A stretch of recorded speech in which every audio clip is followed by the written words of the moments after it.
Vincent The Chin Gigante was known to millions as the boss of the Genovese family. In his later years, he was known to wander around the streets of Greenwich Village in Manhattan in his bathrobe and pajamas, doing so in an attempt to avoid prosecution by claiming to be mentally unfit to do so. There are tons of stories on the Chin on YouTube, but what I'm going to focus on solely today is the professional boxing career of a young Vincent Gigante. Yes, the man affectionately known as the Oddfather in his later years was once a promising young boxer in the 1940s. Today I'm at the site of the former Ridgewood Grove Arena in Ridgewood, Queens. From 1920 until the 1950s, the Ridgewood Grove Arena was a local New York City boxing venue, one of a handful of boxing arenas in New York City at the time. The Ridgewood Grove Arena was a venue primarily used for young up-and-coming boxers, to give them a place on the local boxing circuit. It was a sort of proving ground for young boxers, a hot, smoky environment built right on the boundary of the working-class neighborhoods of Ridgewood in Queens and Bushwick in Brooklyn. In total, there are nearly 1,300 listed boxing cards that are documented for the Ridgewood Grove. And as you can imagine, there were many young men who began their careers with matches in the arena right here, who would later go on to become world champion in their respective weight classes. I haven't had a chance to go through all 1,275 cards as of yet, but two of the future world champions who fought in this building at the Ridgewood Grove were none other than the Raging Bull, Jake LaMotta, who had 2 amateur fights here, as well as his 7th professional fight, and Sugar Ray Robinson, who had 3 of his early career fights at the Ridgewood Grove Arena as well.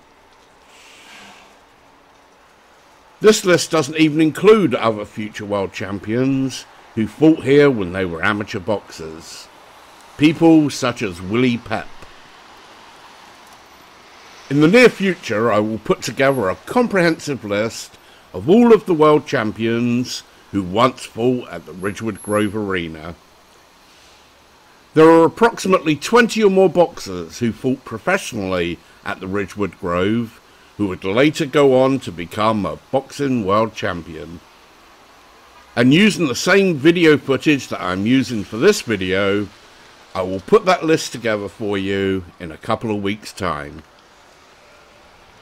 Punching the like button right about now would really help my channel out. At just 16 years of age, Vince Gigante made his professional boxing debut at the old Roosevelt Stadium in Union City, New Jersey, the site where the Union City High School now sits. It was a 4-round affair that his opponent Vic Chambers won on points.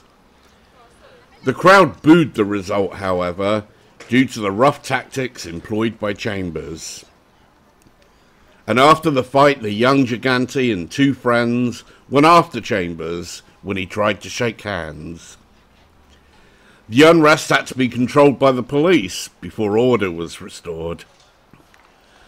After that initial bout, Gigante would go on to win his next 6 contests, 3 of which were against a fighter by the name of Steve Kish. 4 of these 6 bouts were at the old St. Nicholas Arena, where Gigante fought on the undercards of future world champions Rocky Graziano and Archie Moore, which should give you some indication as to his level as a boxing prospect. In fact, in Gigante's 6th professional fight, he was on the undercard of the featherweight world champion Willie Pep, at none other than Madison Square Garden. This was the first of 4 boxing matches that Vincent The Chin Gigante had at Madison Square Garden, which at the time was located on 8th Avenue between 49th and 50th Streets. This was quite surprising to me, that the future Genovese family boss was once a highly touted boxing prospect who fought several times at Madison Square Garden. During his first year, Gigante had compiled a record of 8 wins and 2 losses in 4-round bouts, as he learned his craft. Then, on May the 26th, 1945, Vince Gigante made his debut right here at the Ridgewood Grove Arena, fighting none other than his longtime foe, Steve Kish, in their 5th and final encounter. Gigante won all 5 encounters against Kish in 4-round bouts, all on points. With his record now at 9-2, Gigante then returned to Madison Square Garden for his rubber match with his first opponent, Vic Chambers, which Gigante won. This fight rounded out his first year as a pro boxer, compiling a record of 10 wins and 2 losses. The attendance at Madison Square Garden for this event was a capacity 18,000 people, and the main event featured Rocky Graziano versus Freddie Cochran in what was Ring Magazine's Fight of the Year for 1945. Also on the card that night was future multiple-time world champion Sandy Sadler,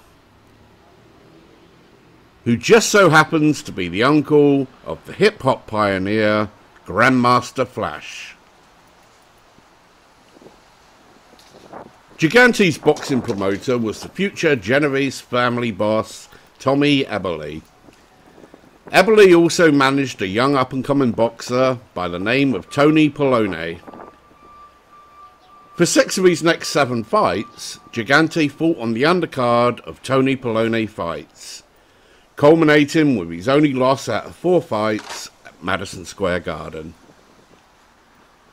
Entering the fight with a professional record of 16 wins and 2 losses, Gigante fought Andy Buster Pepe, who had a record of 10-1.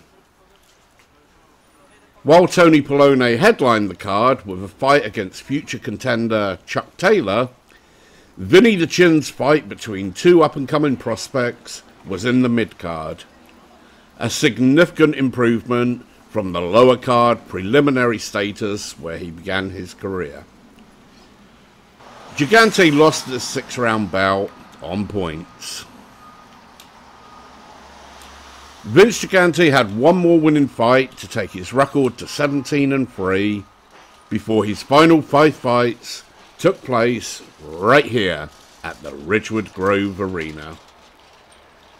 He rattled off 4 more wins in a row in this building to take his record to 21-3.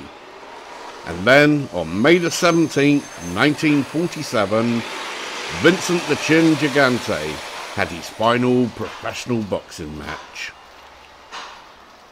His opponent that night, as mentioned in this newspaper clipping, was the hard-hitting Jimmy Slade.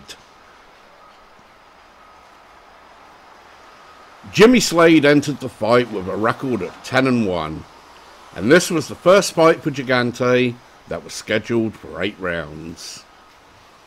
In the 7th of those 8 rounds, Gigante suffered a cut over his right eye, which forced the referee to stop the fight.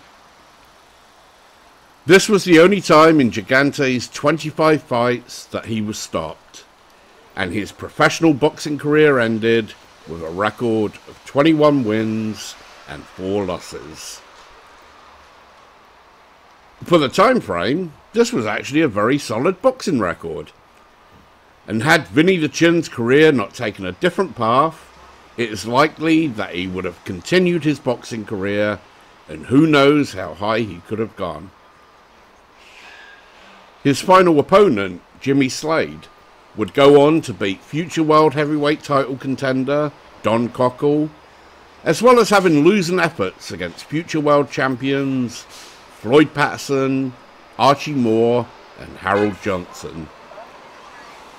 Considering that he had only lost on a cut to Jimmy Slade and would have likely gone the distance with him, it gives you some idea as to the level that Vince Gigante had reached in his young boxing career. Of course, nobody knows how his boxing career would have progressed had he continued to fight. But based on his record, it isn't unreasonable to assume that he could have been a contender fighting the same quality of opponents that Jimmy Slade went on to fight. We will never know for sure, but one thing that we know is this: Vincent The Chin Gigante was no slouch in the ring, and he once had a very promising boxing career ahead of him.